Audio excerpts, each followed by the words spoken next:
안녕하세요, 홍 선생입니다. 이번 지방직 공무원 시험 치느라 다들 고생 많으셨습니다.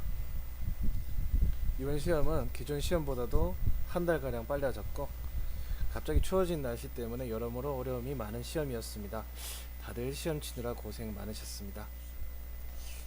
해마다 공무원 영어 시험이 끝나고 나면은 난이도를 많이 묻는데요. 공무원 시험 같은 경우는 난이도는 높습니다. 항상 높게 느껴질 수밖에 없습니다. 왜냐하면은 영어이기 때문이겠죠. 특히 영어는 특히나 난이도가 체감적으로 높게 느껴질 겁니다.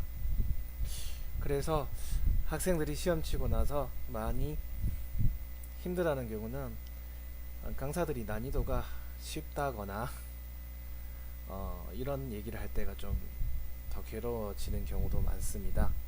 난이도는 난이도일 뿐 너무 신경 쓰지는 마시기 바랍니다.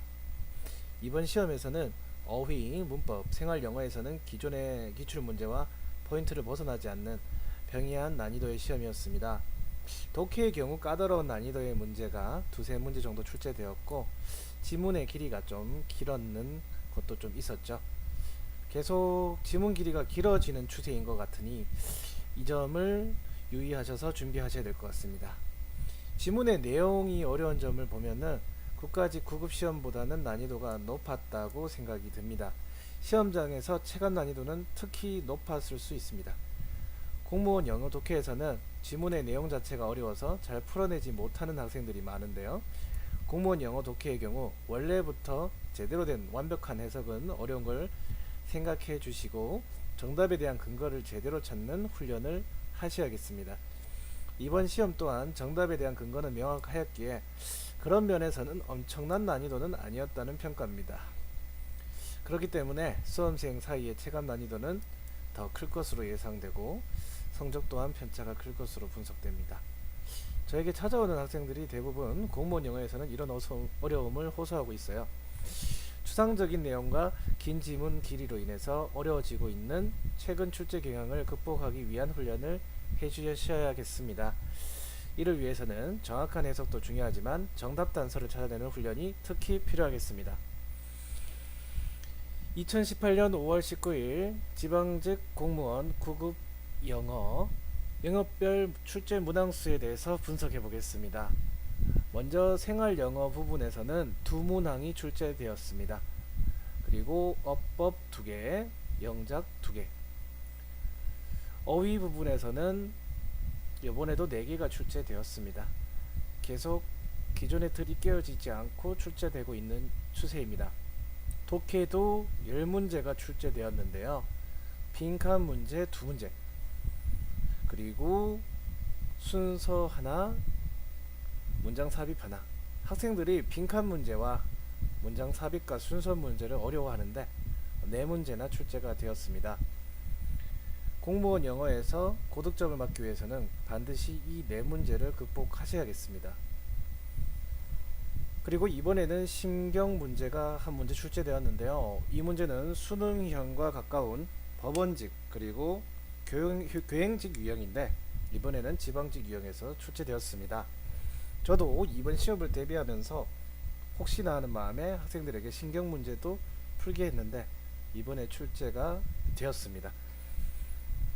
앞으로도 계속 수능 유형과 유사한 문제로 출제될 확률이 높습니다.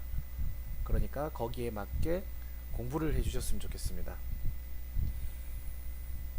여러가지 준비를 할 수 있겠지만 먼저 공시생들 중에서는 영어 기초가 많이 부족한 경우가 많습니다. 기초부터 쌓아야 합니다. 시간이 많이 부족한 경우도 있겠지만 영어를 잡지 않고서는 합격을 할 수 없기 때문이죠.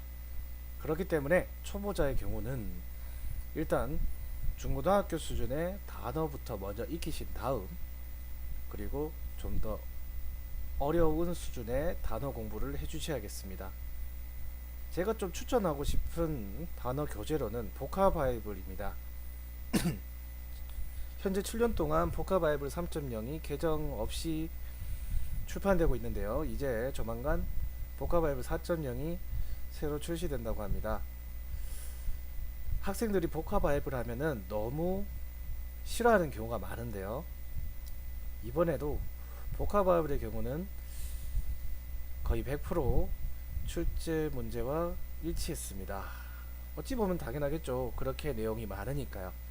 저는 복합화합이라고는 전혀 관계없는 사람이지만 복합화합을 열심히 좀 공부해 주셨으면 좋겠습니다. 네 문제, 어찌 보면 적어 보이겠지만 운에 맡길 수는 없지 않습니까? 아시겠죠? 1년이란 시간을 가지고 꼼꼼하게 공부를 한다면 충분히 해결해낼 수 있는 범위입니다. 그리고 독해의 경우는 고등학교 1학년 모의고사부터 차근차근 풀어나가시는 걸 권장합니다. 저희 학생들 경우도 고등학교 모의고사로 연습을 시켜서 수준을 많이 끌어올린 경우가 많습니다. 고등학교 수준도 무시하지 마시기 바라면서, 왜냐하면은 고1 수준도 상당히 수준이 높습니다. 그렇기 때문에 좀 공부를 해주셨으면 좋겠습니다. 좀 더 하고 싶은 말은 많지만 일단 오늘은 여기까지 말씀을 드리고요. 다들 시험 치느라 너무 고생 많으셨습니다. 이제 서울시를 향해서 한 달간의 열심히 공부하는 시간을 가져주셨으면 좋겠습니다. 너무 마음 아파하지 마시고 마음을 추스리시고 아직 한 달 남은 이 수험 기간을 최선을 다하셔서 후회 없는 시간이 되셨으면 좋겠습니다. 네, 오늘 총평 여기서 마치겠습니다. 감사합니다.